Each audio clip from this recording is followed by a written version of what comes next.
जी chapter 3 निकाल लें। Page number 22। Page number 22 में हमने जाते हुए ये पढ़ा था कि utilitarianism focuses on maximising overall happiness, वो हैप्पीनेस की बात करता है। और इसके बाद हमने ये, भाई आप ग्रीन जैकेट खड़े हो जाएं प्लीज, स्टैंड अप। एक्शंस आप प्लीज थोड़ा जल्दी खड़े हो गए ना, आप बैठो। अजीब बंदे हैं, मैं पढ़ा रहा हूँ ये बोल रहे हैं। Actions are deemed moral, actions को मॉरल समझा जाता है if they lead to most happiness for the greatest number of people. बैठ जाए। And immoral if they have opposite effect. Avoiding tax, tax को अवॉइड करना to keep money in private sector may not worry utilitarians, क्योंकि इससे भी private sector वालों को खुशी होती है कि हमारे पास पैसे बचे हुए हैं। But the key concern would be, लेकिन इन लोगों का मेन कंसर्न ये होता है कि unfair distribution of tax burdens, tax की डिस्ट्रीब्यूशन अनफेयर हो जाती है। हाइब्रिड बॉयज सेकंड रो किताब निकाले ना। Unfair distribution of tax burdens cause, unfair distribution कैसे होती है? By rich avoiding the tax, क्योंकि रिच अवॉइड कर जाते हैं टैक्स।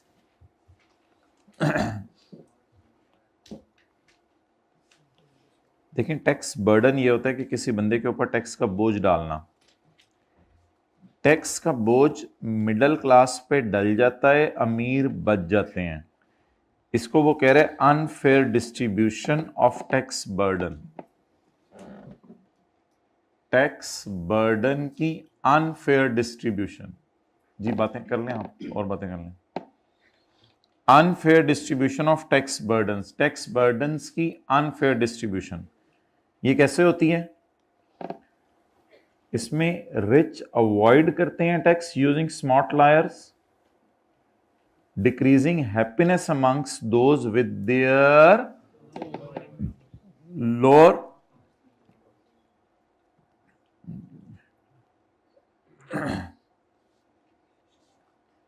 Lower incomes. कौन सी?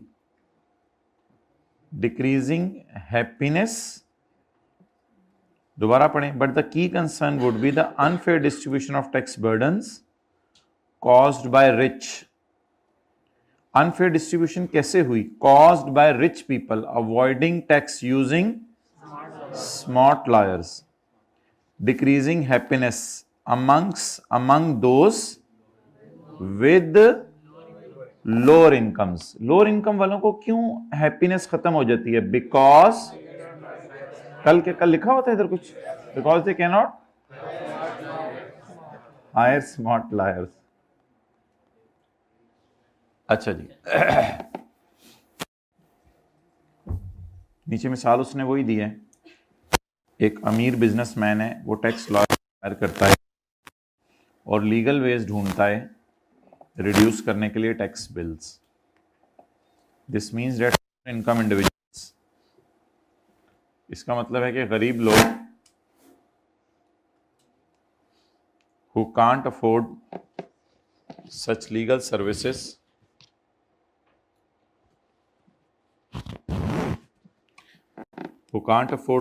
services pay larger share of the tax burdens. Aggregate welfare किधर आ रहा है लफ्स?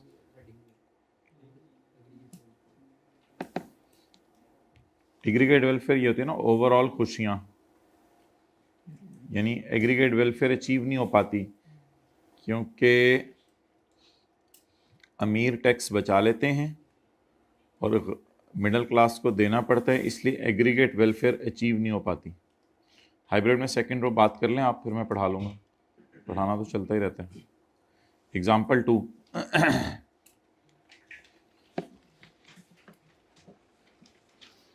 अमीर लोग फिर एक और काम करते हैं, अपने पैसे को ट्रांसफ़र कर देते हैं बाहर के मुल्क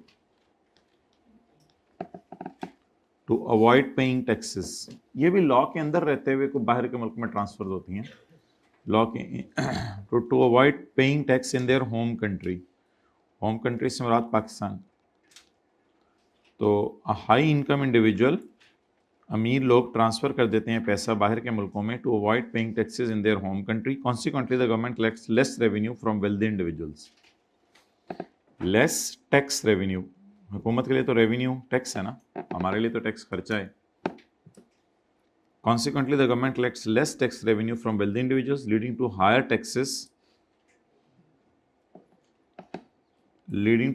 taxes for middle। फिर मिडल के ऊपर सारा जोर लगाया जाता है। या फिर अगर टैक्स ज़्यादा नहीं लेते तो reduce services for ordinary citizens. फिर सिटीजन्स के लिए खर्च करने को कुछ नहीं होता। सिटीजन्स के ऊपर गवर्नमेंट खर्च करना चाहती है लेकिन उसके लिए कुछ नहीं होता। तो अमीर लोग जो बाहर के मुल्कों में पैसा भेज देते हैं उसकी वजह से वो टैक्स बचा लेते हैं अपने पाकिस्तान में। कॉन्सिक्वेंटली गवर्नमेंट उसके पास कम टैक्स आता है वेल्दी लोगों से। अब इधर खड़े रहें, वेट करें ना, 5-7-8 मिनट लेट आए हैं तो वेट भी करें खड़े रह के। लेट हाँ जी, सर ने क्या कहा था? किस सर ने? तो उसके बाद जाए ना, जोहर सारी क्लासें ख़त्म होने के बाद जाए, जो भी इशू है। चलें अभी बैठें, जो भी करना है। अगर किसी टीचर से आपने कोई बात करनी है तो किसी और टीचर की क्लास में तो बात नहीं करनी ना। अच्छा, नेक्स्ट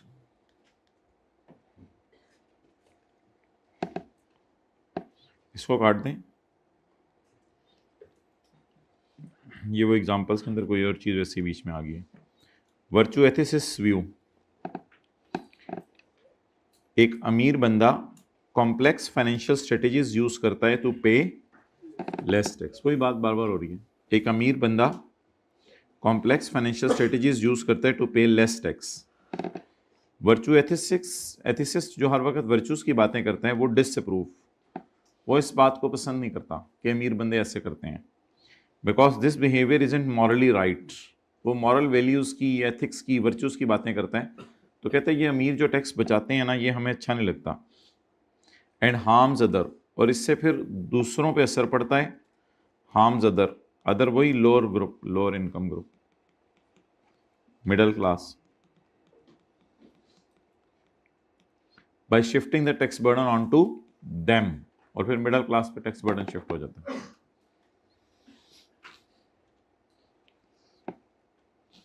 डियोंटोलॉजिस्ट्स व्यू। डियोंटोलॉजिस्ट का क्या क्या कहना है? अ business owner finds legal loop holes. Business owner legal loop holes निकालता है, लॉ में ऐसी जगह ढूंढता है जहां से उसको फायदा हो। A business owner finds legal loopholes to minimise their tax bill. अब अगेन वही वेल्दी इंडिविजुअल्स की बात ही कर रहा है बार बार। Wealthy individuals finds legal loopholes to minimise their tax bill.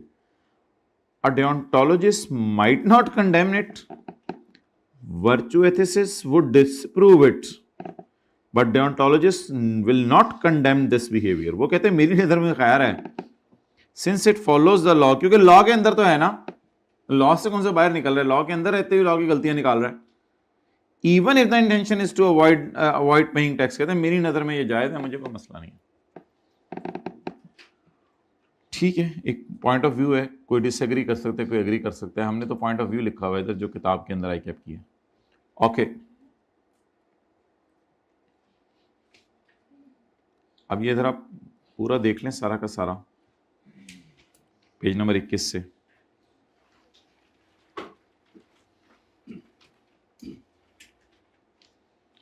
अब मेरा नहीं ख्याल आई कैप ऐसी कोई हेडिंग देगा मोरालिटी बिहाइंड टैक्स कंप्लायंस, बल्कि शायद डेफिनेशंस दे कि इन तीनों की डेफिनेशंस लिख दें। तो ये डेफिनेशंस हैं, जिसको टैक्स से कोई ख़ास लिंक नहीं किया। इन तीनों अप्रोचेस को समझाया है कि यूटिलिटेरियन खुशियों की बात करता है, डियोंटोलॉजिस्ट ड्यूटी की बात करता है, और वर्चू एथिसिस्ट वर्चूज, ऑनेस्टी और टैलेंट्स की बात करते हैं। ये हेडिंग आ सकती है पेपर में, ethics and morality for tax payers. अब टैक्स से लिंक कर रहा है, अब डेफिनेशन नहीं दे रहा खाली। Regarding tax compliance, tax compliance का लफ्ज मेन आएगा अगर सवाल में आया टैक्स कंप्लाइंस, यानी लॉ मानने का जज्बा तीनों में कैसा है। तो ये हेडिंग आपको याद करनी पड़ी, ethics and morality for tax payers regarding tax compliance. Utilitarian कहेगा इकोनॉमिक गोल है मेरा खुशियां लाना, वो सारी बातें आपसे कल की थी। और फिर ये कुछ एग्जांपल्स पूछ सकता है, taxes can be used for all purposes. ये इस तरह का कोई सिनेरियो डाल देगा पेपर में कि हम टैक्स लेने जा रहे हैं इस पर्पस के लिए, बताएं ये तीनों कैसे रिस्पॉन्ड करेंगे। इस तरह का कोई एक सवाल डाल सकता है। फिर उसके बाद ये तो एक प्रॉपर टॉपिक है पूरा, tax avoidance and tax evasion. तो ये इन तीनों की डेफिनेशन, ये इन दोनों की डेफिनेशन है और एग्जांपल्स हैं, और ये इनके डिफरेंसेस हैं। ये तो प्रॉपर सवाल आता भी है, आता भी रहेगा, टैक्स अवॉइडेंस और टैक्स इवेजन। बाकी ये चीज आई कैप ने डाली हुई है किताब में, the impact of tax avoidance, tax बचाना। देखें इवेजन की यहां कहीं बात नहीं हो रही, तीनों में याद रखिएगा इवेजन की बात नहीं हो रही, क्योंकि इवेजन तो अनलॉफुल है, उसकी बात क्यों करनी है। टैक्स बचाना, इसके ऊपर तीनों का व्यू पॉइंट है। तो ये तीनों के लिए डेफिनेशंस हैं, ये तीनों के लॉ के मानने का जज्बा है, ये एक जनरल डिस्कशन है जिसमें इन तीनों कैटेगरीज का कहीं जिक्र नहीं है। ये तो एक जनरल डिस्कशन है कि अवॉइडेंस क्या होती है, इवेजन क्या होती है। फिर नीचे जाके बताया कि इन तीनों का अवॉइडेंस पे क्या रिस्पॉन्स है, नीचे जाके ये बताया, जिसमें उसने इन द एंड कह दिया है कि ये अवॉइडेंस को डिसलाइक करता है और ये कंडेम नहीं करता, बुरा नहीं कहता, अच्छा भी नहीं कहता लेकिन बुरा भी नहीं कहता ये।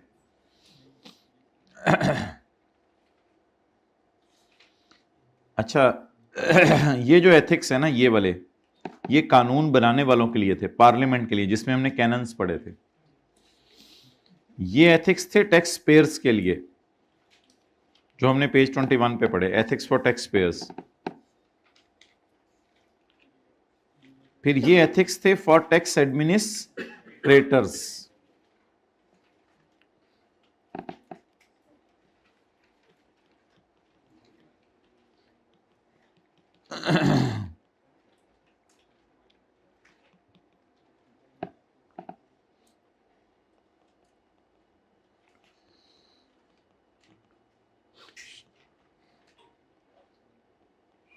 अब आज हम पढ़ने लगे हैं टैक्स प्रैक्टिशनर के लिए एथिक्स।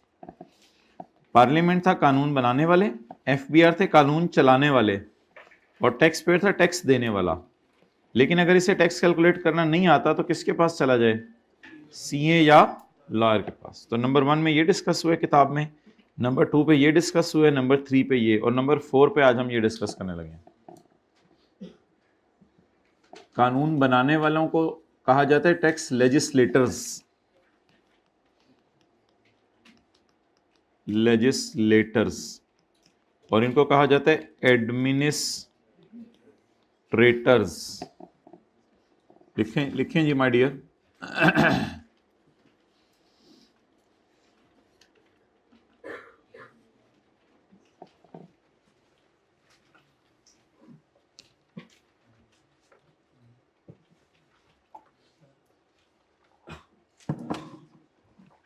भाई 80-20 पे कर दें। कल से तैयार हो क्या आने आप लोगों ने, सेल्स टैक्स शुरू होने लगे।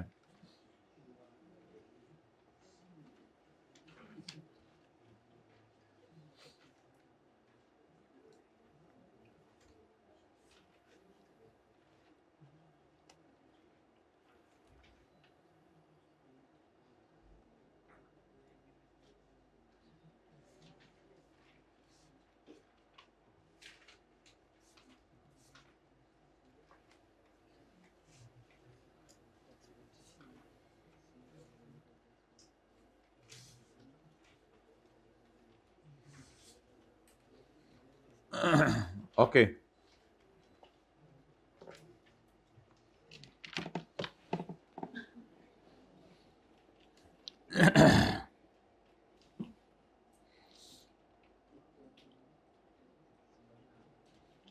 ये था भाई TP tax payer.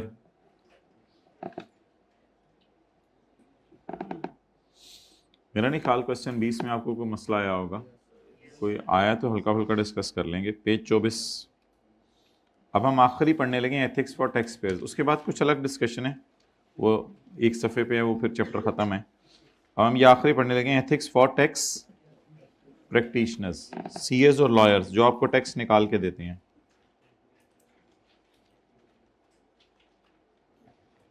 Following are the 5 fundamental principles of ethics for tax practitioners. Integrity. Tax practitioner CS और लॉयर्स को चाहिए कि स्ट्रेट फॉरवर्ड एंड ऑनेस्ट हों all professional and business relations में। He must act with honestly and with integrity, सब लोगों के साथ सही तरीके से टैक्स कैलकुलेट करके दें। All tax laws should be followed या few tax laws should be followed. अच्छा, ये बातें सादा सादा सी लगती हैं, लेकिन ये बातें नॉट डाल के पढ़ेंगे तो ये बोंगी है, इसलिए यस डाल के लिख के नहीं पेपर में। He must not act honestly, अब ये मैं पढ़ा तो आप हो जाते, और मैं पढ़ रहा हूँ ही मस्ट एक्ट ऑनेस्टली इंटेग्रिटी, हाँ, तो एकदम ये नॉट डाल के घर में पढ़िएगा तो आपको अजीब सी बात लगेगी। तो इसका मतलब है यस करके याद करना पड़ेगा ना। लिखो all tax laws should be followed properly, all tax laws should not be followed properly, जरा लिख के आइएगा पेपर में, देखिएगा फिर क्या होता है। तो ये नॉट पता नहीं क्यों लग रहा है। He should misuse the money given by his client, अपने not misuse, he should not misuse the money given by his client, क्योंकि 30 सितंबर तक कई दफ़ा टैक्स जमा कराना होता है ना। तो आप डॉक्टर साहब को जाके अगर बता दें कि 20 सितंबर तक टैक्स जमा कराना है, तो डॉक्टर साहब 20 सितंबर को आपको पैसे दे देंगे। उनको बेचारों को क्या पता, फिर अब 10 दिन वो पैसा खुद इस्तेमाल करें और कर के इधर उधर से चीज़ें खरीद के कुछ कमा के फिर वो 30 सितंबर को हुकूमत को जमा करवा दें। तो it is miss use of, it is not an idea, it is miss use of the money given by client. Next, objectivity. Practitioner should not allow bias, bias favouritism, पता नहीं क्या स्पेलिंग होती है, कॉन्फ्लिक्ट ऑफ इंटरेस्ट,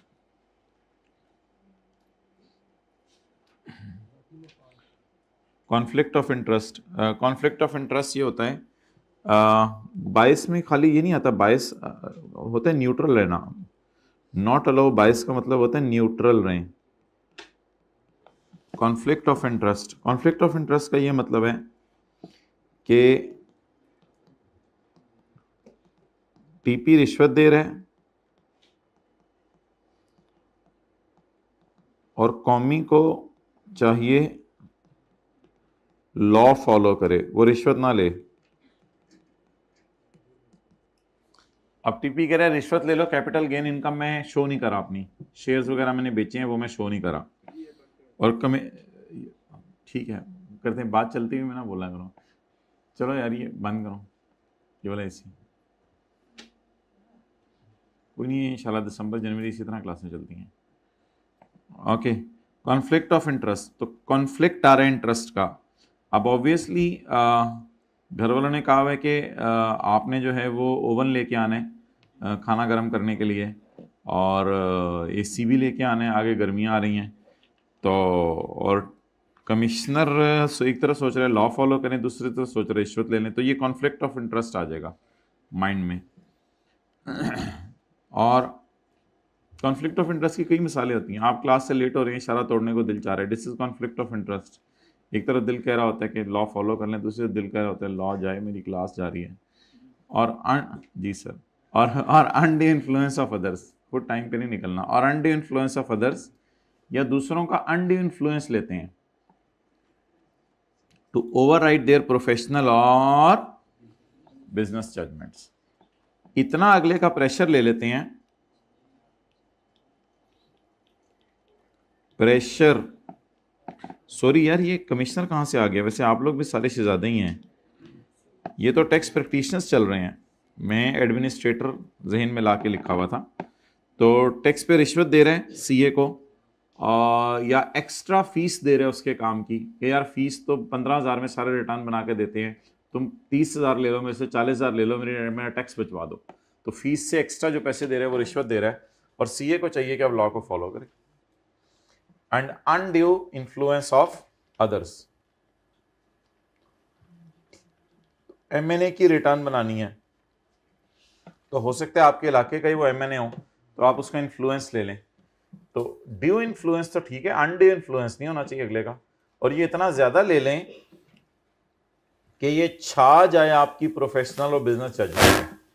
आपकी professional judgement कह रही है कि इसको कैपिटल गेन इनकम भी शो करनी चाहिए, लेकिन उसका प्रेशर इतना है कि वो सारी चीजों पे ओवरराइड कर गए। याद करें, practitioner should not allow bias, should not allow conflict of interest, should not allow influence of others. इतना ज्यादा ना हो जाए कि ये ओवरराइड कर जाए आपकी प्रोफेशनल और बिजनेस जजमेंट पे। Confidentiality, the tax practitioner should keep all information confidential. सारी इंफॉर्मेशन अपने पास कॉन्फिडेंशियल रखनी चाहिए। यानी ऑब्वियसली सीए को चाहिए कि जो इंफॉर्मेशन सीए को पता चली है सर आसिफ की रिटर्न बनाते हुए, वो सर उमैर को ना बताए, और जो सर उमैर की इंफॉर्मेशन पता चली है वो सर आसिफ को ना बताए। तो ये टैक्स प्रैक्टिशनर को ध्यान रखना चाहिए। Acquired in professional and business relations, the information received from client. Client कौन होता है? टैक्स पेयर, जो रिटर्न बनवाने आता है। Tax practitioner CA, the information received from taxpayer should not be disclose to anyone. ये इंफॉर्मेशन किसी को बतानी नहीं चाहिए unless required by law, unless के कानून कह दे। Further where information obtained from client should also not be used for personal benefit. और उस इंफॉर्मेशन से जाती बेनिफिट भी नहीं लेना चाहिए। मिसाल के तौर पे आप किसी कंपनी का टैक्स कैलकुलेट कर रहे हैं, आपको पता चला कि उस कंपनी के शेयर्स की प्राइस बड़ी अच्छी होने वाली है क्योंकि इसका प्रॉफिट सुने अच्छा आ रहा है, तो आप अपने लिए शेयर खरीद लें उस कंपनी के, तो ये भी मुनासिब नहीं है। तो अपनी ज़ात के लिए भी या किसी थर्ड पार्टी के लिए भी उस इंफॉर्मेशन को यूज़ नहीं करना चाहिए। आज आके सारी बात वही है, should keep all the information confidential unless it is required by law. Professional competence and due care, आपने कभी कंपनी की टैक्स कैलकुलेशन की नहीं, अब आप भड़के मार रहे हो मैं ये कर सकता हूँ, मैं वो कर सकता हूँ, मुझे मैं 10 साल से ये काम कर रहा हूँ, मैं तो लोग मेरे पास मुझे ढूंढ, लोगों टाइम नहीं होता मेरे पास लोगों को लिफ्ट कराने का, क्योंकि मेरे पास खुद टाइम नहीं होता अपना। तो ये तो जीप बोंगी है ना, you are not professionally competent और आप क्लेम्स बड़े बड़े कर रहे हैं। Tax practitioner has a duty to maintain professional knowledge and a skill at such a level that client receives a competent service। आप में इतना मेंटेन करना चाहिए आपको अपने आप को, कपड़े जाहिरी गेटअप नहीं, practitioner has a duty to maintain knowledge and skill at such a level. कई दफा साथ वाला बहुत तैयार होकर आया होता है, कल वाला सुना नहीं सुना था, अब ये मेंटेन तो इसने अपने आप को रखा हुआ लोगों के सामने, लेकिन ये तो टैक्स देखें जरा साथ वाले को गुस्से से। Tax practitioner has a duty to maintain professional knowledge. Tax practitioner के पास प्रोफेशनल नॉलेज होना चाहिए और स्किल होनी चाहिए at such a level that client receives a competent service. The practitioner should have complete knowledge and skill of the service provided by him, और all the laws should be applied properly in accordance with the circumstances. सारे laws properly follow करने चाहिए और अपने staff को train पे लाना चाहिए। नहीं, staff members must also be well trained. जो इसके साथ सबॉर्डिनेट्स आ रहे हैं, सबॉर्डिनेट्स ऑफ सीए, इनको भी ट्रेन करके लाओ, वरना जाके यही कई दफ़ा बोंगी मार देते हैं। कई दफ़ा आप अच्छे भले होते हैं, आपके बच्चे जाके बोंगी मार देते हैं कहीं, तो इसलिए उनको भी train. Professional behaviour, professional behaviour, जैसे आपके वालिदैन माशाल्लाह अच्छे हैं, आप इधर आके कभी कभी बोंगी मार देते हैं, कभी याद नहीं करते, कभी लेट आते हैं, कभी जो है वो क्लास छोड़ते हैं, कभी जो है वो कुछ करते हैं। आगे ये टेस्ट छोड़ने वालों के साथ तो वो होनी चाहिए कि दुनिया देखे, जनरेटर पे खड़े करके ना इनको। प्रोफेशनल बिहेवियर, प्रोफेशनल बिहेवियर क्या है my dear? The practitioner should follow the laws and regulations. Practitioner को चाहिए कि क्या फॉलो करे? Laws and regulations. इसमें दो बातें हैं, number 1 follow the laws and, और दूसरी बात avoid actions which discredit the profession. तो दो बातें करनी है, नंबर 1 आपने लॉज को फॉलो करना है मुल्क के, और दूसरा आपने ऐसी हरकतें नहीं करनी जिससे प्रोफेशन के नाम पर आंच आए। मिसाल के तौर पे किसी शादी पे हैं, सीए चार एक टेबल पे बैठे हैं, उधर से खाने की आवाज लगी, अब ये चारों दौड़ रहे हैं। किसी के कपड़ों के ऊपर सालन गिरा हुआ है, किसी के कपड़ों पे स्वीडिश गिरी हुई है, प्लेटें देखो एंड पे जो है वो इतना इतना बचा के छोड़ा हुआ है। अब ये इंसानों वाली चीज़ तो नहीं है ना। ओके, तो ऐसी हरकतें नहीं करनी जिससे प्रोफेशन के नाम पर, हाँ चाहे अल्हम्दुलिल्लाह आपने तो पूरी ज़िंदगी कभी भी प्लेट में खाना नहीं छोड़ा। ही शुड फॉलो, अल्हम्दुलिल्लाह अल्हम्दुलिल्लाह, यू आर जितना चाहिए उतना उतना ही डालते हैं। He should follow the code of ethics. उनको क्या करना चाहिए?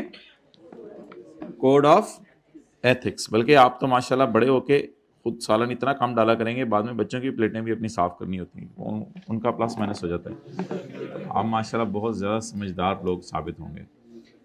He should follow the code of ethics. आपको कोड ऑफ एथिक्स को फॉलो करना चाहिए। Developed for tax practitioners. Tax practitioners के लिए ये कोड ऑफ एथिक्स बने हुए हैं अगले सफ़े पे। ये कोड ऑफ एथिक्स फॉलो करने चाहिए आपको। Code of ethics next page पे जाएं। He should behave with courtesy with, आइए बैठिए खाइए लीजिए आप जाइए, ये ज़्यादा हो गया, आखिरी बात नहीं होनी चाहिए। अगले को खुद ही बताना चाहिए अब मैं जाऊँ।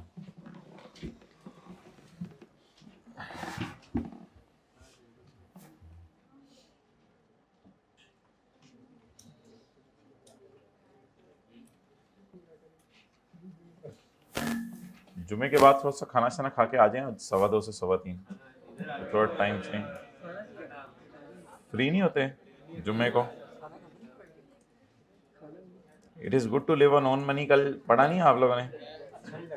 हद हो गई, तो गलत, बिल्कुल गलत बात है ये तो, बिल्कुल गलत बात है, बिल्कुल गलत बात है।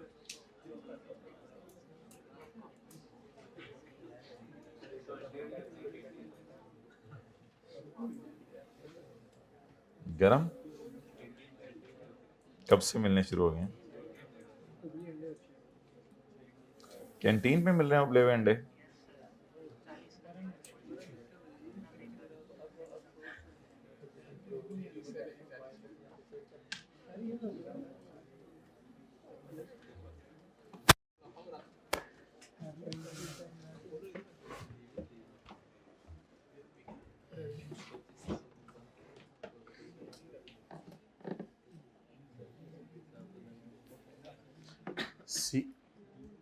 CA being a tax practitioner,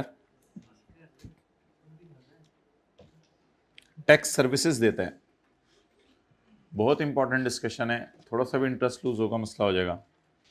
CA being a tax practitioner tax services देता है। मिसाल के तौर पे इनकम फ्रॉम बिजनेस निकाल के देता है, इनकम फ्रॉम कैपिटल गेन निकाल के देता है। तो एक डॉक्टर साहब हैं, उन्होंने कहा मेरी क्लिनिक है, उनकी इनकम फ्रॉम बिजनेस निकाल के देंगे हम। इसी तरह जो है वो उनकी इनकम फ्रॉम कैपिटल गेन निकाल के देंगे हम। इस सब को कहते हैं करंट टैक्स कैलकुलेशन। जो FAR 2 पढ़े हैं उन्होंने ये लफ्ज़ पढ़ा हुआ है, अभी मैंने कोई सफ़ा नहीं खोला। इस सब को कहते हैं करंट टैक्स कैलकुलेशन, यानी इस साल का टैक्स निकालने में CA हेल्प करता है आपकी। तो CA टैक्स सर्विसेज दे रहा है। फ़र्ज़ करें ये करते करते करते करते टैक्स पेएबल टू गवर्नमेंट बना 50, तो इसकी जनरल एंट्री होगी एक्सपेंस डेबिट और payable credit. So this is a tax service being provided by CA to a taxpayer. ये एक टैक्स पेयर को वो सर्विस दे रहा है। अच्छा,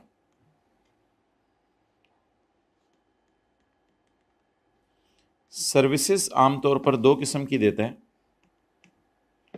number 1 tax calculation,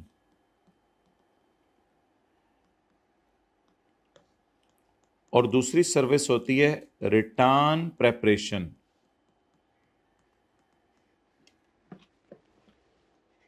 tax calculation ये जो है सारी,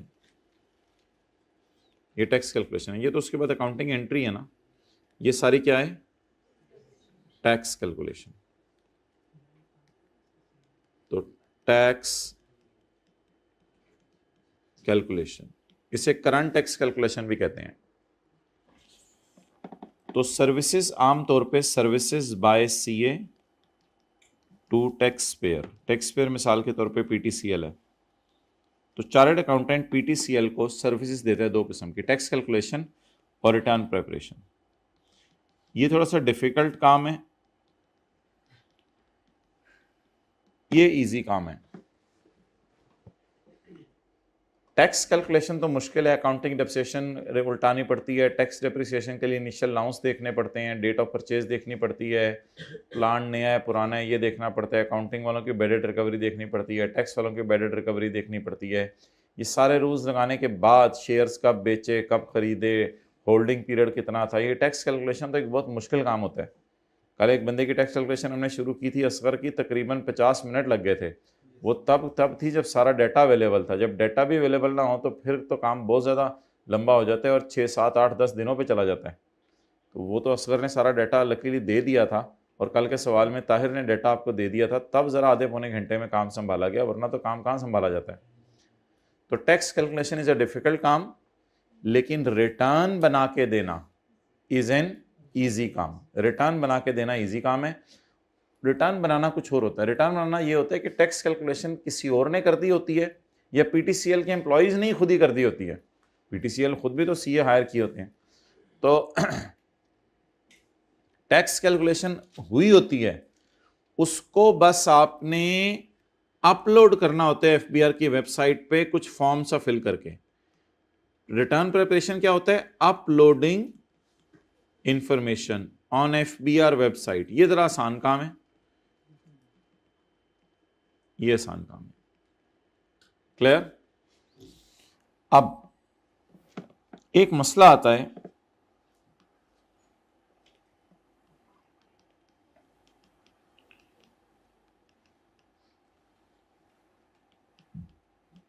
can I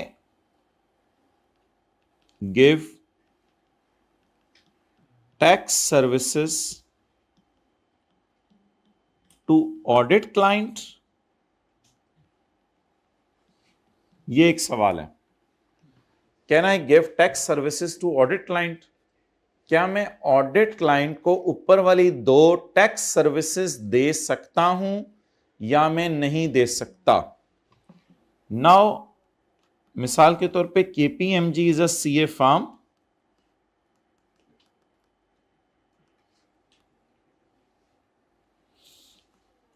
and PTCL is a client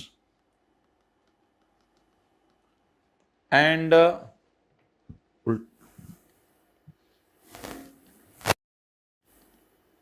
सही, PTCL is a client। तो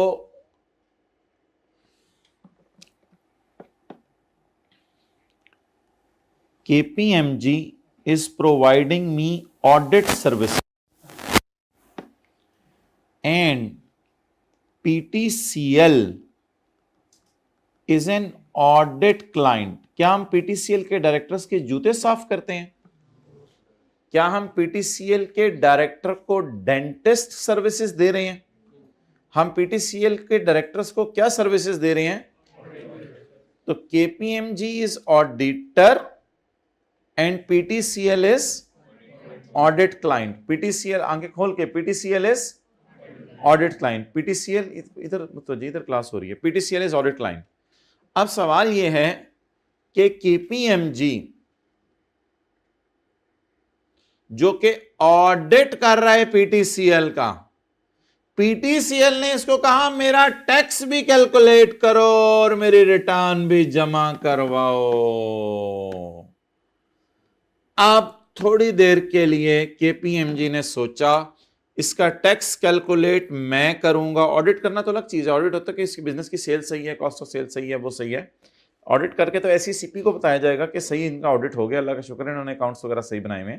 ऑडिट करना तो इंडिपेंडेंट चीज है, ऑडिट का टैक्स से तो कोई ताल्लुक नहीं। ऑडिट का मतलब है कि इसने IFRS 16 फॉलो की है, IS 2 फॉलो की है, इन्वेंट्री कॉस्ट और उस पर रखी है। ऑडिट करने का तो ये मतलब है IS 16 में कॉस्ट से रिवलेशन मॉडल में से जो भी चूज की है उसकी एंट्री सही की हैं, इसने सरप्लस को रिटेन अर्निंग में शिफ्ट किया है नहीं किया।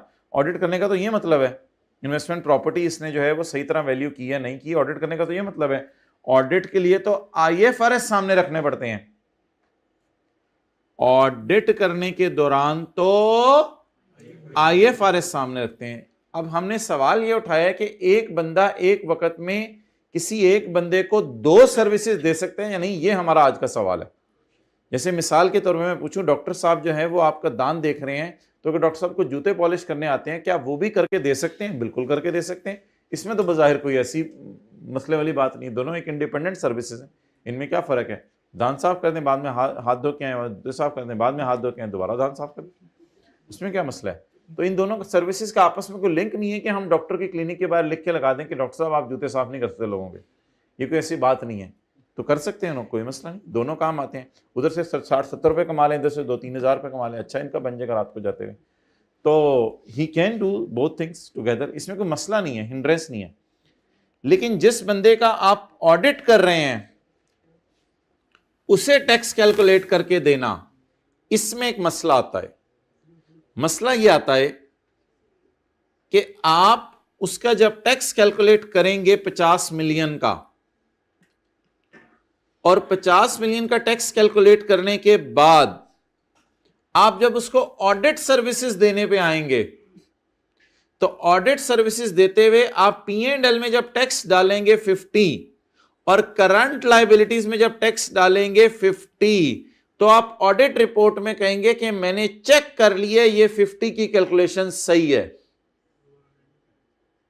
और मुझे तसल्ली है इस 50 की कैलकुलेशन पे, इसमें कोई मसला नहीं है। ये अब वो जूते और दान जैसी इंडिपेंडेंट चीज नहीं है, ये तो हाईली डिपेंडेंट चीजें हो गई। यानी आप खुद ही काम कर रहे हैं, सारा टैक्स सर्विसेज दे रहे हैं और टैक्स सर्विसेज देके खुद ही यहां फिगर की जनरल एंट्री कर रहे हैं, और आखिर में किसी ने पूछा कि जी टैक्स इनका, ओह अल्हम्दुलिल्लाह ऑल इज करेक्ट, मैंने टैक्स कैलकुलेट किया, ये कैसे गलत हो सकता है? So there is a great threat, बहुत बड़ा खतरा है कि आप गलत बात कर जाएंगे। यहां पे आप अपने आप को सपोर्ट करने की खातिर जो है वो यहां पे ओके सिग्नल दे जाएंगे कि मैंने जो ऑडिट किया है वो सही है। बाकी फिगर्स का ऑडिट भी हो रहा है, उसमें तो कोई मसला नहीं, लेकिन ये फिगर आपने खुद ही कैलकुलेट की है और इसका खुद ही बाद में ऑडिट करने लगे, और ऑडिट रिपोर्ट में आप क्या लिखने लगे हैं, सब कुछ सही है। तो that is but a dangerous thing. So can I give tax services to audit client who, नहीं नो, तो मैंने तो नहीं नो कहा, इतना बड़ा मसला भी नहीं है, इसके कोई देख लेते हैं, कोई हल हुल निकाल लेते हैं। तो हद होगी, आप तो ऐसी KPMG के रिस्क पे लात तो हद होती है ऐसे। मैंने तो कोई कंक्लूजन ड्रॉ नहीं किया, वो किताब वाले ने कंक्लूजन बनाते बनाते पूरा सफ़ा लिख दिया इस बात के ऊपर और आगे मिसालें डाल दी हैं, और आपने चुप करके नो कर दिए, और उसने पूरा समझाने के लिए ये बात पूरा सफ़ा लिख दी है कि क्या करें अब इस सिनेरियो में। उसने पूरा पहले ड्रामा क्रिएट किया, हल बनाया, और आपने कहा चलो ख़त्म करो मसला। जी वैसे होंगे, नोट कर लें। हद हो गई, इतनी लंबी डिस्कशन में एंड पे नो सुनना था तो क्या फ़ायदा, एंड पे नो ही होता है। ये पता नहीं क्या क्या चीज़ें सुन के देख के ऑब्जर्व करके आप लोग इन नतीजों पे पहुंच गए हुए हैं। खुदा के लिए सोशल मीडिया को सबसे पहले डिसऑन करें ज़िंदगी में। क्या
लिख रहे थे, पहले वाला लिख रहे थे, थोड़ी मेहरबानी लिख लो तो पूरी।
ओके,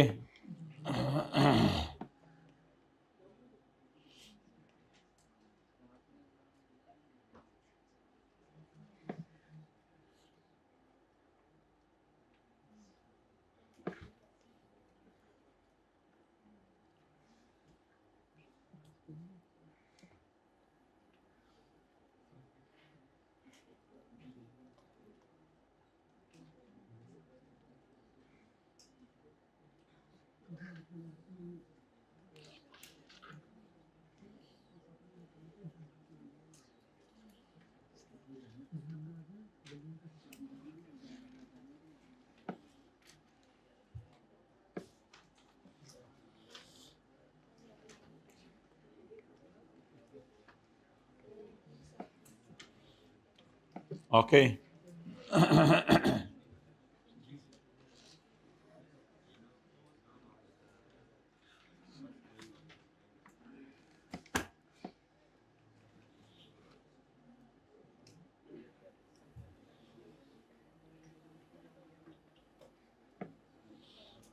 टैक्स सर्विसेज में शामिल है रिटर्न बना के देना,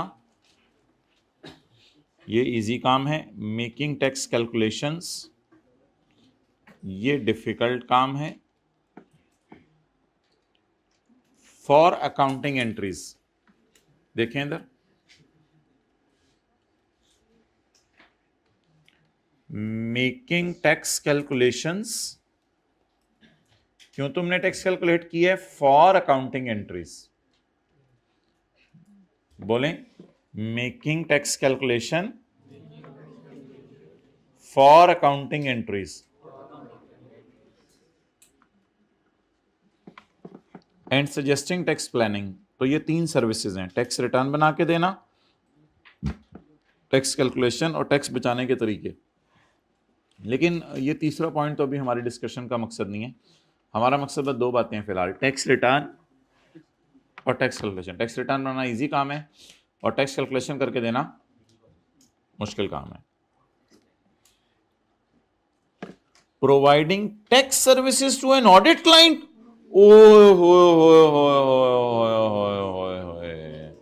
जूता साफ करके देना जिसके दांत निकालने हैं, ओए होए होए होए होए होए होए होए, यानी giving tax services to an audit client, ओ हो, यानी वो बंदा जिसका तुमने थोड़ी देर बाद ऑडिट करना है, उसी का तुम ही टैक्स निकाल के दे रहे हो, जिसका तुमने बाद में ऑडिट करके कहने के ये 50 सही है।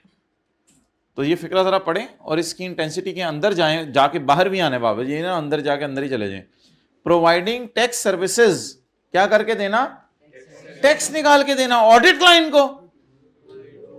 ओए होए होए होए, पहले तो इसी के ऊपर शॉक में चले जाएं थोड़ी देर।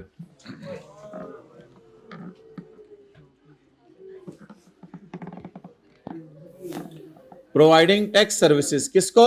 वापस आए, निकालें इनको सबको। Providing tax services to an might create a self review threat. Self review खतरा। सेल्फ रिव्यू का क्या मतलब है?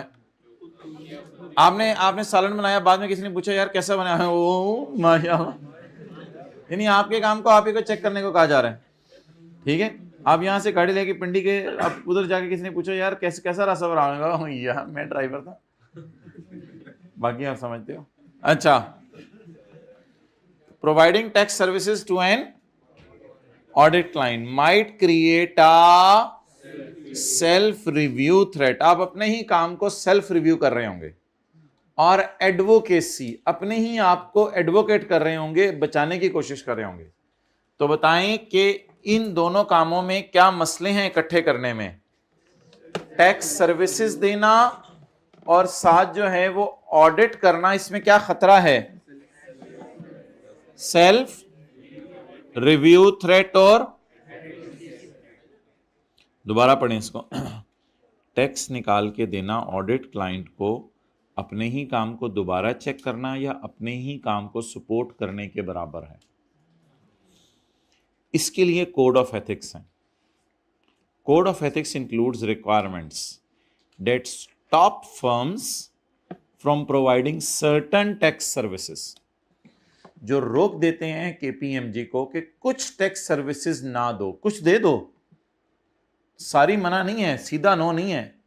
The code of ethics include, बोलें, the code of ethics include requirements. भाईजान ये फिक्र नहीं समझ आएंगे तो याद नहीं होंगे, ये पिछले सारे 5 सफ़े एक जगह और ये सफ़ा एक जगह, ऐसे नहीं पिछले 20 मिनट से इस पर तमहीद बांधी जा रही, फिर जाकर पढ़ाना शुरू किया। कोड ऑफ एथिक्स में रिक्वायरमेंट्स हैं जो फर्म्स को रोकती हैं। एक एक फिक्रा समझना पड़ेगा, एक एक लफ्ज, वरना घर जाके कभी याद नहीं होंगी ये चीजें। हमें पिछली कौन सी याद कर रही हैं, ये तो हम आपका और घर वालों का मामला है, इसमें मैं क्या कर सकता हूं। कोड ऑफ एथिक्स में शामिल है रिक्वायरमेंट्स जो रोकती हैं फर्म्स को from providing certain tax services. किसको? कि ऑडिट क्लाइंट्स को आप टैक्स सर्विसेज ना दें। मना नहीं है, बट हल्की फुल्की रोक टोक है। इन सम सर्कमस्टांसेस, हमेशा नहीं, in because the can not be addressed, खतरे को एड्रेस नहीं किया जा सकता even by applying safeguard. Safeguard लगा के भी उस खतरे को एड्रेस नहीं किया जा सकता। मिसाल के तौर पे कोरोना वार्ड के अंदर कोई ऐसे मरीज हैं जिसमें से किसी ने भी मास्क नहीं लगाया, सारे ही मलंग हैं। अब आप उधर अगर मास्क लगा के, सैनिटाइजर लगा के भी चले जाएं तो खतरा ही इतना है कि उसको सेफगार्ड लगा के भी एड्रेस नहीं किया जा सकता, और वो जाते ही जफी डाल लेते हैं लोगों को। अब आप जो भी करके वहां चले जाएं, आप गाउन पहने, जो मर्जी करें, घुस जाएगा करो। अच्छा, तो इसलिए चलो, तो पुरानी चीज होगी। Tax services to audit clients. अच्छा, ये फिक्रा याद करें। साथ वाले को पहले मुस्कुरा के देखें, हाइब्रिड में। साथ वाले को मुस्कुरा के देखें प्लीज, प्लीज, फिजिकल वाले नहीं, हाइब्रिड वाले प्लीज। यार ये हाइब्रिड बॉयज पहली रो, इसको कर कहो, साथ वाले को मुस्कुरा के देखें। Oh that's nice, that was required. Code of ethics में रिक्वायरमेंट्स हैं जो फर्म्स को रोकती हैं कि आप कुछ टैक्स सर्विसेज ना दिया करें ऑडिट क्लाइंट्स को, बिकॉज खतरे इतने ज़्यादा हो जाते हैं कि वो एड्रेस नहीं किए जाते बाय अप्लाइंग सेफ गार्ड्स। आप फिक्रा ज़रा याद कर लें इधर ही। Code of ethics includes requirements जो रोकती हैं फर्म्स को from giving certain services to audit clients. Tax services to audit client, जूता पॉलिश करके देना जिसके दांत सही किए हैं, in some circumstances because the खतरा cannot be address by applying, क्योंकि खतरा इतना ज्यादा है कि सेफगार्ड लगा भी लिए तो फिर भी कुछ ना कुछ हो ही जाना है। Tax services to audit clients.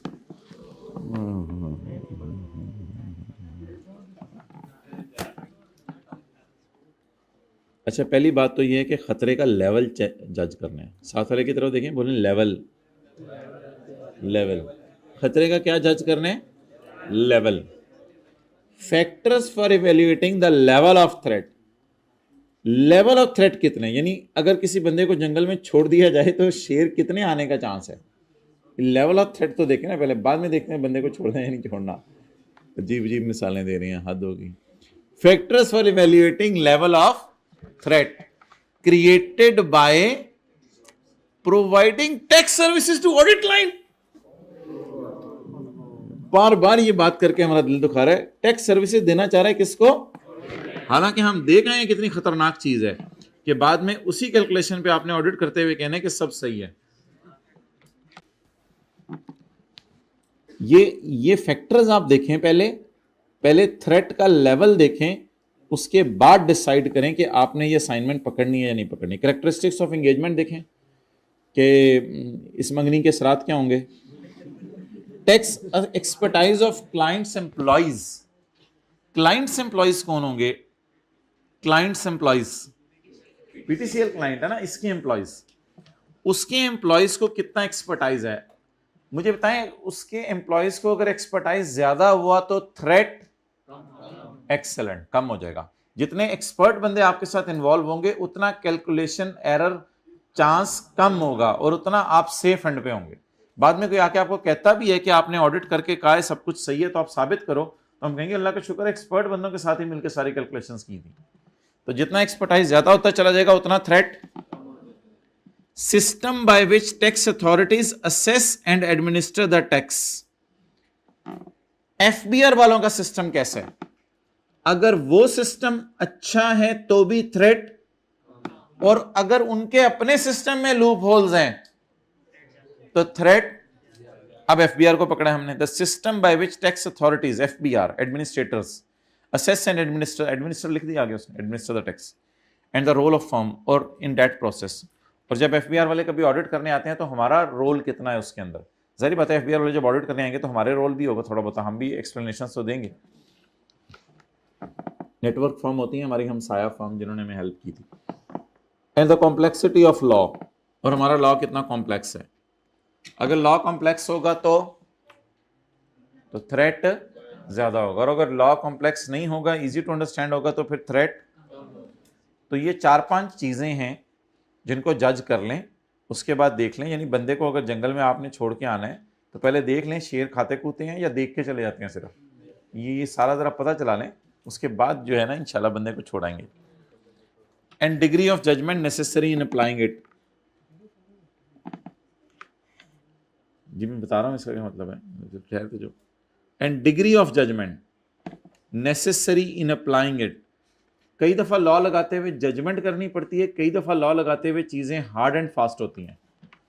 तो कई दफा लॉ लगाते हुए ऐसी चीजें आ जाती हैं जहां जजमेंट होती है। अब लॉ की ही कई ऐसी प्रोविजंस हैं जिनमें जजमेंट है।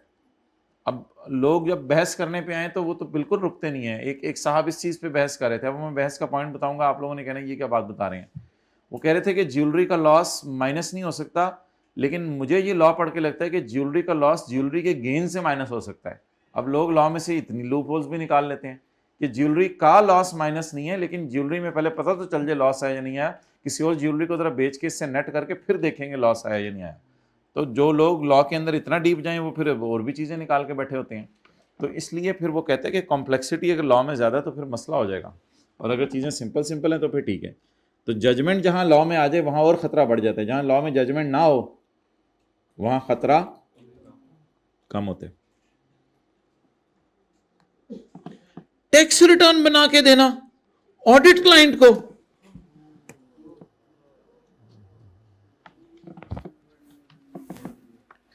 टैक्स रिटर्न बना के देना ऑडिट क्लाइंट को। यार ये इजी काम है, ये कर दें, इसमें ओके कर दें, इसका कोई मसला नहीं है। ये कौन सी टैक्स कैलकुलेशन है, डेजर्ट टैक्स कैलकुलेशन किसी और ने करके दी हुई है, आपने सिर्फ उसको अपलोड करना है एफबीआर की वेबसाइट पे। ये तो कोई काम नहीं है, ये कर दें, इसमें कोई मसला नहीं। Providing tax return preparation service, पहले वाला काम दूसरे वाला काम। Providing tax return preparation services does not create a threat, कहते हैं ये कोई थ्रेट नहीं है, इसमें क्या मसला है। वो तो उसने टैक्स कैलकुलेट करके रखा हुआ है, आपने से अपलोड करनी है। किस पेज पे है, अभी उस पेज पे आ जाना, इस पे हम पढ़े। भाई एक एक लाइन इंपॉर्टेंट है, मैं कह रहा हूं आप लोग अटेंटिवली क्लास लें। प्रोवाइडिंग टैक्स रिटर्न सर्विसेज किसको, टू ऑडिट लाइन को does not usually create a, कहते हैं इसमें कौन से खतरे की बात है? Tax return preparation service involve, इसमें क्या क्या होता है? अब वो बताने लगे कि इसमें क्या क्या काम होते हैं टैक्स रिटर्न बना के देने में। असिस्टिंग क्लाइंट, मदद करना क्लाइंट की with tax reporting obligations. Tax reporting obligation, tax report करने की ऑब्लिगेशन कब तक है हमारे पास? 30 सितंबर तक। By just compiling the information, it's just compiling, it's not making information. इधर तो इंफॉर्मेशन मेक हो रही होती है टैक्स कैलकुलेशन में, इधर सिर्फ कंपाइल हो रही, just compiling information including payment of tax. और जाके आप including payment of tax in bank, और जाके आप बैंक में पेमेंट कराते हैं। ये कौन सा मुश्किल काम है? ये हर एरा गैरा नथु खैरा तो नहीं कर सकेगा, थोड़ा बहुत नॉलेज होना चाहिए। और इसमें अक्सर ये होता है, असिस्ट भी होते हैं नंबर 1, और नंबर 2 एडवाइज भी होता है। Advising on tax treatment of past transaction, ये तो पास्ट में जो ट्रांजेक्शन हो चुकी है उसी की एडवाइस देंगे आप कोई ना कोई। And responding on behalf of audit client to tax authorities. और अगर कभी पीटीसीएल वालों को एफबीआर ने कोई नोटिस भेजा तो केपीएमजी वाले उनको रिस्पॉन्ड कर देंगे, यार ये मसला आया था, ये है, इसका हल है। Advising on tax treatment of past transaction and responding on behalf of, और ऑडिट क्लाइंट के बिहाफ पर रिस्पॉन्ड करना किसको? टैक्स अथॉरिटीज को।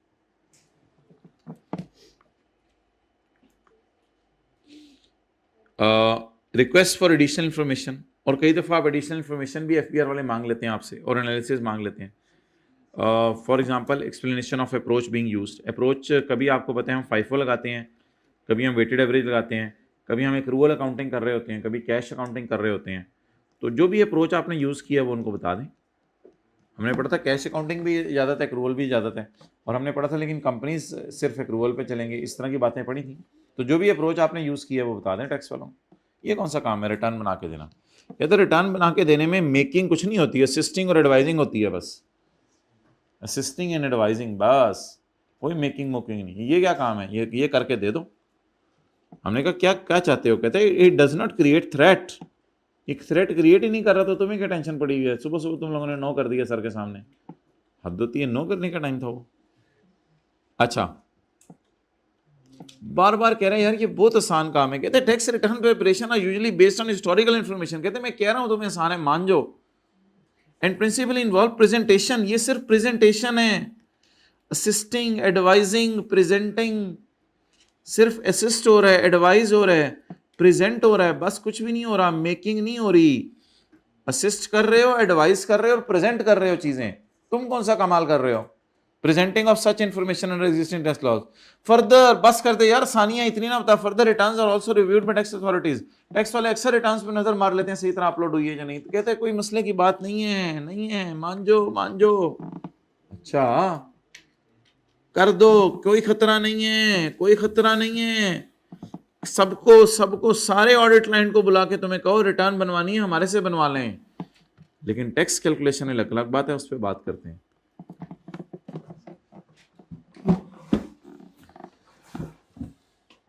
Tax calculation for purpose of accounting entries.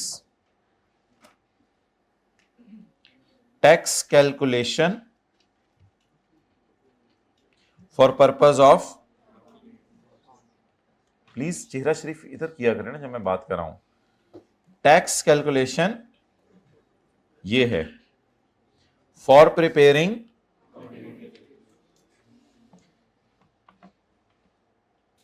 all audit clients, preparing calculation of current tax liabilities. deferred tax liabilities होती है जो tax आपने डेफर करके देने हो। preparing calculation of current and deferred tax liabilities, इसलिए इसका नाम मैंने करंट टैक्स कैलकुलेशन रखा है। डेफर्ड टैक्स कैलकुलेशन भी पढ़ाई जाती है, वो FR 2 में पढ़ाई जाती है।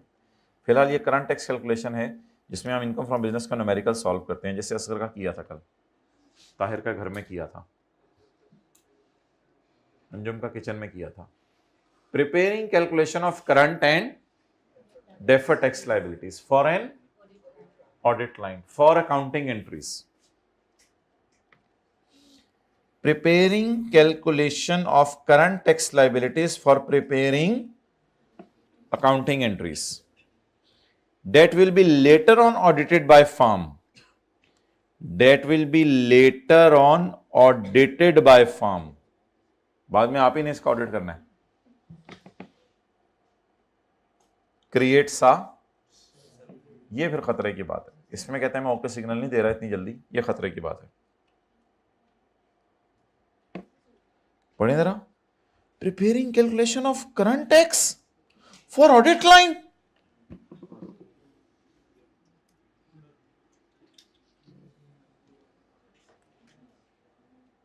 Creates a self review thread, बहुत खतरे की बात है। क्या हो रहा है बताएं? Preparing calculation of current tax for audit line, बाद में उसने इसकी अकाउंटिंग एंट्रीज करनी है ना, बाद में आप ही ने उसको देखना है, तो डेट क्रिएट्स अ, कहते हैं मेरे ख्याल से ऊपर वाले 4 फैक्टर तो देखो आप जरूर, जो 4 बुलेट्स में बताए हुए हैं। एक और फैक्टर भी मैं 5वां डालने लगा हूं, for evaluating the threat that calculation might have a material effect on the financial statements. हो सकता है ये टैक्स की फिगर इतनी बड़ी हो कि एक मेजर फिगर बन के सामने आए। हो सकता है पूरे बिजनेस की लायबिलिटीज हों 100 मिलियन की, उसमें टैक्स हो 50 मिलियन का, तो कितनी मेजर फिगर है। लेकिन अगर माइनर फिगर है तो फिर शायद गुजारा चल जाए। तो कहते हैं खतरे का लेवल देखने के लिए 5वीं गाइडेंस मेरी तरफ से ये है कि अमाउंट देख लो टैक्स की ओवरऑल बिजनेस में मटेरियल है या इमटेरियल है। In addition to factors discussed above, a factor relevant for evaluating threat is that calculation might have a material effect on the financial statements. Calculation का financial statement पे होता है effect, which the firm will express an opinion later on. Express an audit opinion later on, जिस पे आपने बाद में audit opinion देनी है।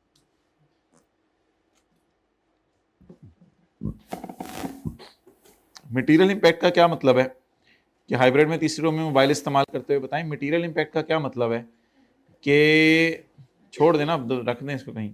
मटेरियल इंपैक्ट का क्या मतलब है कि बड़ी फिगर होगी या छोटी फिगर होगी? बड़ी फिगर होगी।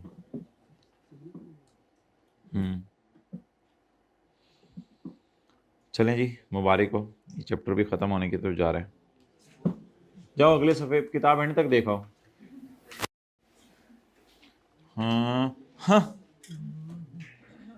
Audit clients that are not public interest entities,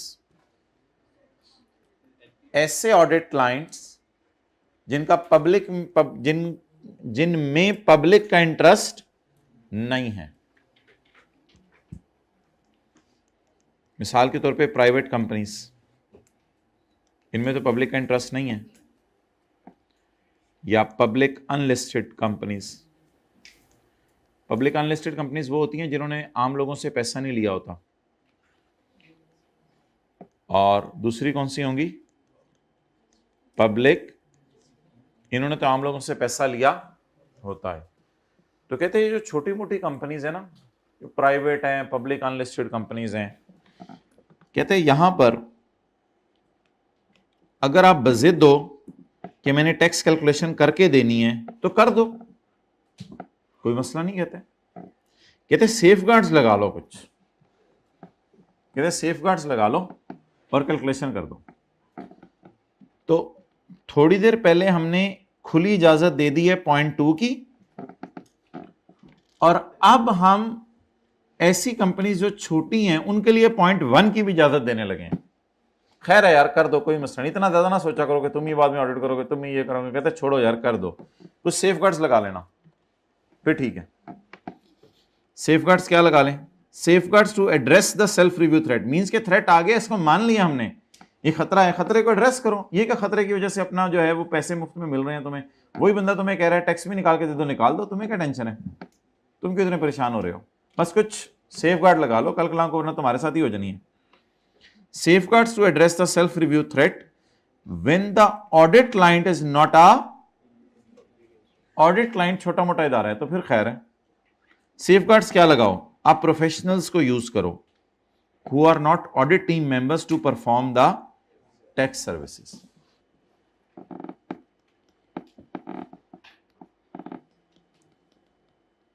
कई दफा फर्म्स के अंदर ग्रुप्स होते हैं।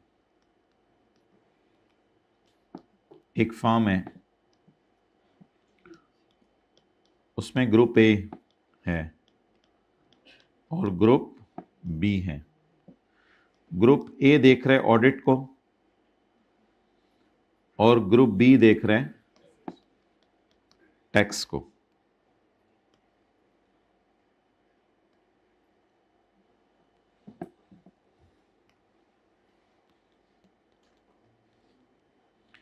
इसका पार्टनर कामरान है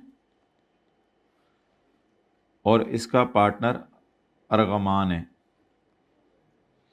अंजुम है। अब कामरान ऑडिट करे, अंजुम भी सी है, प्रोफेशनल है, अंजुम टैक्स कैलकुलेट करे, फिर बात कहते समझ आती है।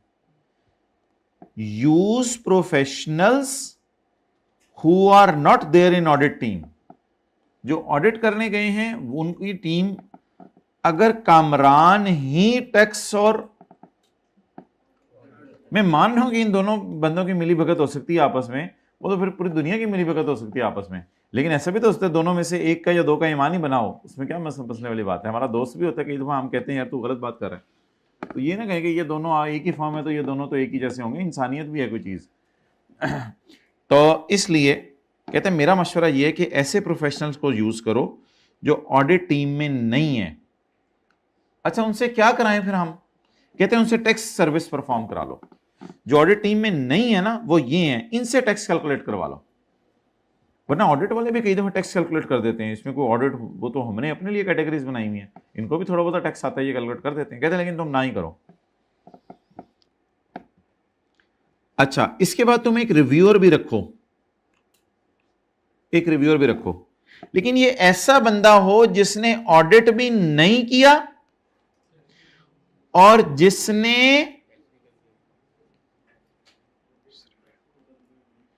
जिसने टैक्स भी कैलकुलेट नहीं किया, ये ऐसा बंदा हो। मे बी ये एक कोई और फर्म हो जो उस बंदे ने बनाई हो, जो क्लास में आपके पीछे चौथी रो में, पांचवी रो में बैठा करता था, मे बी ये वो बंदा हो। उसके पास चले जाओ, यार कामरान और अंजुम हम दोनों ने मिलकर फर्म बनाई हुई है, तो रशीद तुमने तो अलग फर्म बनाई हुई है, तुम जरा रिव्यू कर दो आके। वो कहेगा चलो यार दोस्ती यारी में ऐसी मैं रिव्यू नजर मार देता हूं, और उसके रिव्यू करा के उसे साइन करा लें, यार ये सारा काम सही हुआ है, और वो चेक करे भी फिर। तो कहते हैं ये तो कमाल ही हो जाएगा फिर। हैविंग एन एप्रोप्रिएट रिव्यूअर, एक बंदा रिव्यूअर के तौर पे ले आओ जो तुम लोगों का काम चेक कर ले। अच्छा, कुछ ऑर्गेनाइजेशंस पता है वो फॉर्म बना रहे हैं उधर बैठ के, वो भाई कैफ 2 से पास कर लो पहले। अच्छा माय डियर, पहली लाइन का को मतलब बताए, इसका मतलब नहीं, हाथ खड़ा करके सर्विस रिव्यू, मैंने का मतलब बताएं सर्विस रिव्यू। न्यूटन का मतलब बताएं, न्यूटन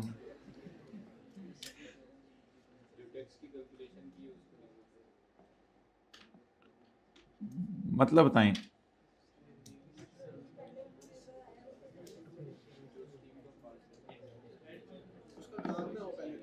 असल में हो सकता है ये दोनों ने अपना टैक्स का और ऑडिट का काम वैसे ही अपने अब्बू से या किसी बड़ी फर्म से रिव्यू पहले ही करवाने की इनकी अपनी आदत हो, कि ये वैसे ही अपने काम रिव्यू कराते होते हैं हर दफा।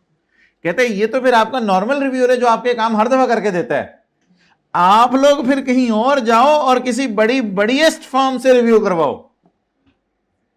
तो जिन लोगों को अपना काम रिव्यू करवाने की आदत है, अब उसी रिव्यूअर के पास दोबारा ना चले जाओ, ये तो आपके काम रिव्यू करता ही रहता है, किसी थर्ड पार्टी के पास रिव्यू कराने जाओ।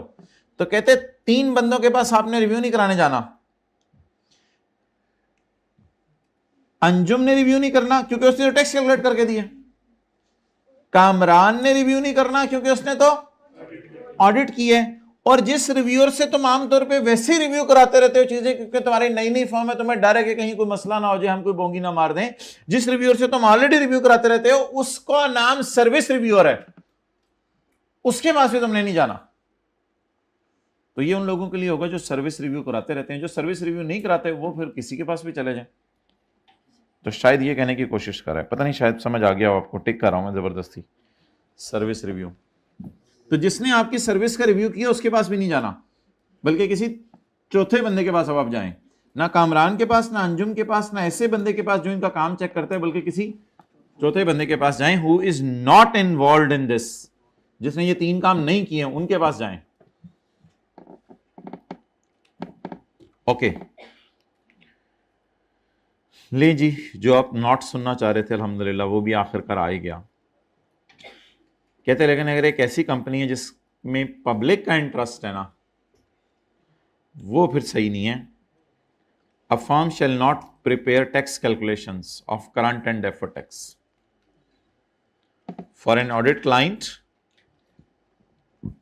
For preparing that are material to the financial statements on which the firm will express an audit opinion later on। कितने लोगों को इसमें भी गुंजाइश मिल गई है? हाथ खड़ा करें। इस पॉइंट में भी गुंजाइश है थोड़ी सी, यहां भी थोड़ी सी गुंजाइश है। कहते हैं अगर वो फिगर मटेरियल है तो we shall not prepare tax calculations, और अगर वो फिगर ही छोटी सी है टैक्स की, पूरे बिजनेस की जो है वो लाइबिलिटी 100 करोड़ पे है, उसमें से टैक्स जो है वो आधा करोड़ भी नहीं है, कहते फिर क्या मसला है? फिर चाहे पब्लिक इंटरेस्ट कंपनी है, टैक्स कैलकुलेट कर दो। बेचारी ऐसे ही दूसरों के पास जाएंगे, अपना टाइम जाया करेंगे, तो दूसरों को लाना, उनकी फीस देना वो भी कई दफा मुश्किल हो जाता है। ये लोग सस्ता काम कर देते होते हैं। असल में सेम ही बंदे से दोनों काम करा लें, उसी से जूती पॉलिश करा लें, वो सस्ती कर देगा, कहेगा इधर उधर जाने से तुम तो उसी बंदे से आप दूसरा काम करा लें, वो सस्ता कर देगा। तो मेरे ख्याल से इसने आ जाके एक बहुत बड़ी रिलैक्सेशन दे दी है जो हम एक्सपेक्ट नहीं कर रहे थे, कि एंड पे आके इसने नो वाली बात की है। तो अब पूरी बात पता है क्या बन गई? फिर उसकी तरह मैं पेजेस की तरफ वापस आता हूं।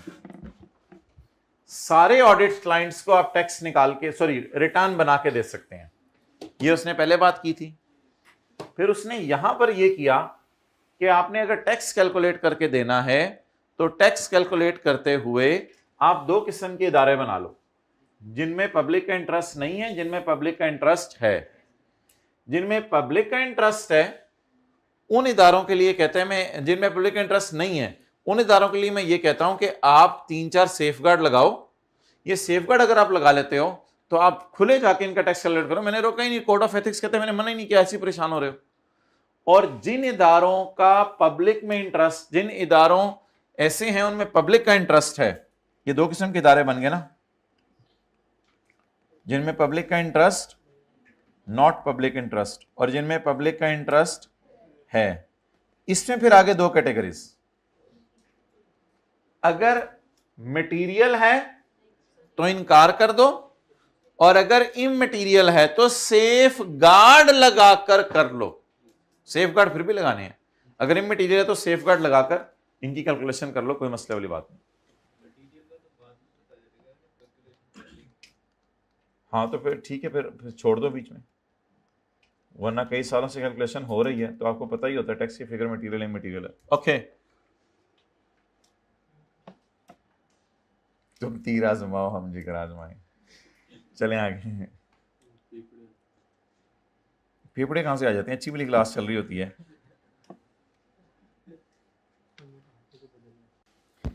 If impact of accounting entries कौन सी वाली? टैक्स की या रिपेयर एक्सपेंस की? टैक्स की। If impact of accounting entries on financial statements, tax की अकाउंटिंग एंट्री तो एक होती है ना, 50 मिलियन वाली जो मैंने आपको दिखाई है। फाइनेंशियल स्टेटमेंट्स में तो हजारों एंट्रीज होती है। इफ इंपैक्ट ऑफ टैक्स की accounting entries on overall financial statements is immaterial. अगर टैक्स की अकाउंटिंग एंट्रीज का ओवरऑल फाइनेंशियल स्टेटमेंट पे इमटेरियल इंपैक्ट है then above safeguards mentioned in point B will be applied and you can prepare tax calculation and you can prepare tax calculation. यहां पे आप कर सकते हैं, कोई मसला नहीं है.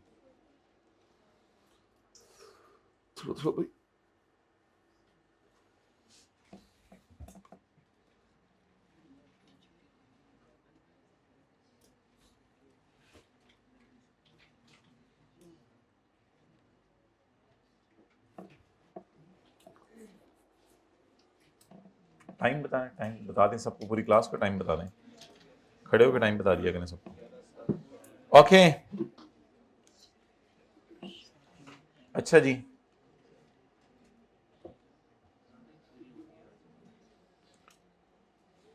अच्छा चलें ठीक है, इसको ऐसे करेंगे, इसको ना आप कल एक दफ़ा दोबारा पढ़ेंगे. अगर आप कहते हैं मैं अभी पढ़ देता हूँ, लेकिन मेरे ख्याल से काफ़ी है, इसको दोबारा एक दफ़ा पढ़ लेंगे. बात की समरी समझ लें. ये रिटर्न बना के देना है, इसकी इजाज़त मिल गई है हमें, अल्लाह का शुक्र है आज. और ये क्या है, टैक्स कैलकुलेट करके देना. इसकी इजाज़त नॉन पब्लिक इंटरेस्ट कंपनीज के लिए सेफगार्ड लगा के मिली है और पब्लिक इंटरेस्ट कंपनीज के लिए मटेरियल इमटेरियल वाले चक्कर से गुजर के पहुंचे. तो ये जरा कोशिश कीजिएगा अगर याद हो जाए तो. बाकी टैक्स प्रैक्टिशनर्स वाले ये तो 4-5 आसान थे. ओके निकालें न्यूमेरिकल ताहिर वाला chapter number 18.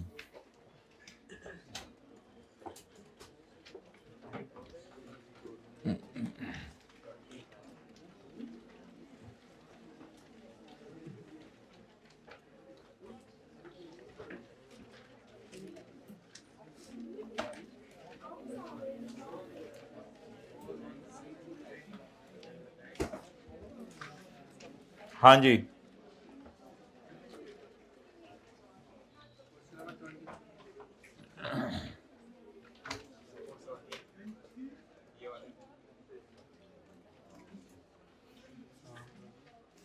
Notes to the income statement क्या कह रहे हो. ऑन 15 जुलाई 2020 used 20y0 used machinery imported from China valuing 15 lakh. भाई ये खर्चों में नहीं पड़ी हुई कि इसको उल्टाना है. Depreciation as 15% was charged on machinery for the whole year and is included in cost of sale. अब बस सुनते जाएं, करना क्या, बातें आसान आसान सी थी. आपने घर में 15 लाख को 15% से मल्टीप्लाई करना था और फुल ईयर की डेप्रिसिएशन ही निकालनी थी, उसको उल्टा देना था और 15 लाख पर इनिशियल अलाउंस और फिर इनिशियल अलाउंस माइनस करके टैक्स डेप्रिसिएशन को माइनस करना था. Accounting depreciation cost of sale में पड़ी थी, वो उल्टा के टैक्स डेप्रिसिएशन और टैक्स इनिशियल अलाउंस माइनस कर देना था जी. आगे एडमिन एक्सपेंसेस में सॉफ्टवेयर की, यार परचेज प्राइस सॉफ्टवेयर की पड़ी होनी चाहिए या उसकी अमोर्टाइजेशन. तो इसको उल्टा के 975 को इसकी अमोर्टाइजेशन माइनस कर देनी थी. ये ज्यादा मजे का सवाल है. कल के सवाल में उसने कहा था मैंने प्री कमेंसमेंट एक्सपेंडिचर को पिछले साल खर्चे में डाला है. कल के सवाल में कहा था मैंने प्री कमेंसमेंट एक्सपेंडिचर को पिछले साल के P&L में डाला है. आज का सवाल ज्यादा मजे का था. इसमें इसने फिजिबिलिटी स्टडी, याद रखिएगा, घर जाके पढ़िएगा, प्री कमेंसमेंट की डेफिनेशन के अंदर घुसी हुई थी. फिजिबिलिटी स्टडी खर्चों में नहीं जाती माय डियर. अब करना यह था कि आपने इस एडजस्टमेंट को ऐसे पोस्ट करना था 255 उल्टा 250 उल्टाकर और माइनस क्या कर देना था, कितना 20% कितना बना 50. यही कितने लोगों ने किया था, हाथ खड़ा करें. हाइब्रिड में प्लीज हाथ खड़ा करें. यही किया था. Well done. आप मुझे बताएं व्हाट टू डू. इसमें क्या करना है, क्या feasibility construction of prototypes pre commencement की डेफिनेशन में जाते हैं? क्या ये खर्चों में पड़े होने चाहिए या 20% माइनस होना चाहिए? तो जिस तरह आपने सॉफ्टवेयर वाली की है उसी तरह ये कर देनी थी बस, इस पूरे को उल्टा के इधर माइनस। लेकिन कल की क्लास में उसने लिखा हुआ था कि ये पिछले साल के P&L में गया, इसलिए मैंने उल्टाया नहीं था सिर्फ, लेकिन 20% अमोर्टाइजेशन माइनस कर दी थी। क्लियर? सैलरी है ब्रदर की, भाई ब्रदर की सैलरी अलाउड है अगर वो बिजनेस में काम कर रहा है। अगर वो घर में ताहिर के बच्चे संभाल रहे हैं तो फिर ब्रदर की सैलरी अलाउड नहीं है, फिर तो पर्सनल एक्सपेंस है, ये तो बिजनेस की सैलरी है, कोई मसला नहीं। ये ना बोंगी मारिएगा कि कैश में पे की है, 32,000 से ज़्यादा कैश में पे की है। कहाँ लिखा हुआ है कैश? क्लास के बाद आके ज़रा मुझे बताइएगा। आप बंदे लेके आए, मैं अकेला, मैं भी बंदे लेके आऊँगा, मैंने क्यों अकेला पंगा लेना। अच्छा, अकाउंटिंग डिप्रिसिएशन और इंटरेस्ट उल्टाकर रेंटल को क्या कर देना था? माइनस। कॉस्ट को तो इग्नोर करो। हाँ, अगर ये कॉस्ट किससे ज्यादा होती, 25 लाख से ज्यादा होती, फिर वो एक बहस थी जो एक सवाल में की थी, किसी दिन याद कराइएगा, दोबारा भी कर लेंगे। अगर अदर एक्सपेंसेस में अदर चार्जेस, कोई नई चीज डाली है इसने, बहरहाल खर्चा ही है ना जो भी है। अदर एक्सपेंसेस में प्रोविजन पड़ी है, प्रोविजन माइनस करने की जरूरत नहीं, इसे उल्टा देना था। रनिंग एंड एक्सपेंसेस पड़े हैं व्हीकल के, व्हीकल 20% बिजनेस में यूज हो रही है तो 20% को ऐड बैक कर देना था। घर का खर्चा था, 20% लगा के ऐड बैक कर देना था। तो निहायत ही फारिग न्यूमेरिकल था यार।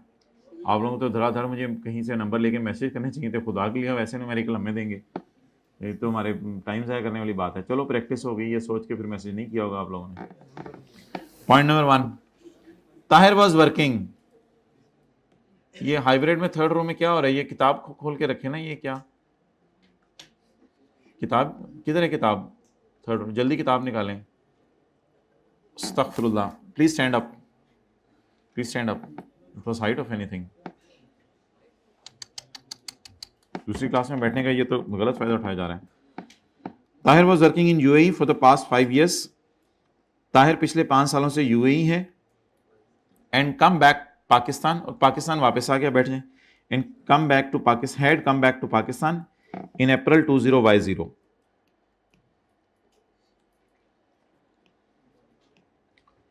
थोड़ा सा जरा अटेंटिव रहिएगा, हमारा ईयर एंड है 20Y1, 20Y1 नहीं समझ आ रही तो इस तरह भी लिख सकते हैं 2021, 2021। क्लियर? अच्छा, पिछला कौन सा होगा? 30 जून 20Y0, यानी 30 जून 2020। Tahir came back to Pakistan in April 20Y0। वो पाकिस्तान आ गया अप्रैल 20Y0 में। उसको 1.5 लाख रुपए मिला है पुराने एम्प्लॉयर से, कोई फाइनल सेटलमेंट थी, पैसा उससे अगस्त में मिला है, अगस्त 20Y0। अब सवाल ये है कि अगर इसको पैसा मिला है पुराने एम्प्लॉयर से, तो हमने पढ़ा था कि ऐसा बंदा जो मुसलसल 4 साल से बाहर के मुल्क में है, वो जिस साल आके रेजिडेंट बना उस साल, इस साल तो रेजिडेंट बना ही नहीं, वो रेजिडेंट इस साल बना है, इस साल और उससे अगला 1 साल, इसकी फॉरेन इनकम क्या हो जाएगी? तो इसको आपने ऐड भी करना था न्यूमेरिकल के फेस पे, बाद में लेस भी करना था। अगर मैंने सोल्यूशन में नहीं किया हुआ, डैश डाल के इग्नोर किया हुआ तो माजरत। ऐड लेस हुआ है या डैश डाल के इग्नोर हुआ है? इग्नोर हुआ है? नहीं, इसको आप लोग प्लीज ऐड भी कीजिएगा और ऐड करके देन लेस भी कीजिएगा, जिस तरह एग्रीकल्चर इनकम को करते हैं। हाँ, छोटी मोटी एग्जाम्पशंस हो, सैलरी के चैप्टर की, पेंशन वगैरह, ये उनको हम डैश डाल के इग्नोर कर देते हैं। इसको ऐड करें और ऐड करके लेस करें। ये मुझे कोई तस्वीर भी भेज दीजिएगा, मैं किताब में आइंदा सही कर दूंगा। इसको ऐड करके लेस करना है आपने। अच्छा यार, प्लॉट बेच है, प्लॉट को तो खुद देख लीजिएगा। मुझे थोड़ी सी एक फीलिंग आ रही है, अभी टाइम नहीं है, कल ये सारी डिस्कशन आपसे करूंगा मैं। ये X9 क्या होता है, Y0 क्या होता है, Y1 क्या होता है, क्योंकि ये X9 फिर बहुत पिछले साल की स्टोरी शुरू हो गई है, और ये Y क्यों है और ये X क्यों है, इस पे आप लोग खुद मेहनत करके आए, मैं भी कल कोशिश करूंगा समझाने की कि ये y है और x क्यों हो गया ये एकदम, क्योंकि ये 2019 है और ये 2021 है, इसी कल समझाने की कोशिश करूंगा आपको। ये x y से पहले आता है।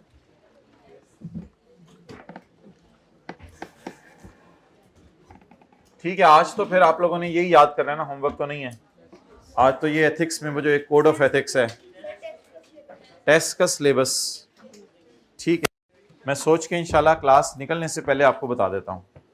क्लास में निकलने से पहले सिलेबस कितने हैं, मैं इंशाल्लाह इधर ही हूँ 1:20 तक क्लास में।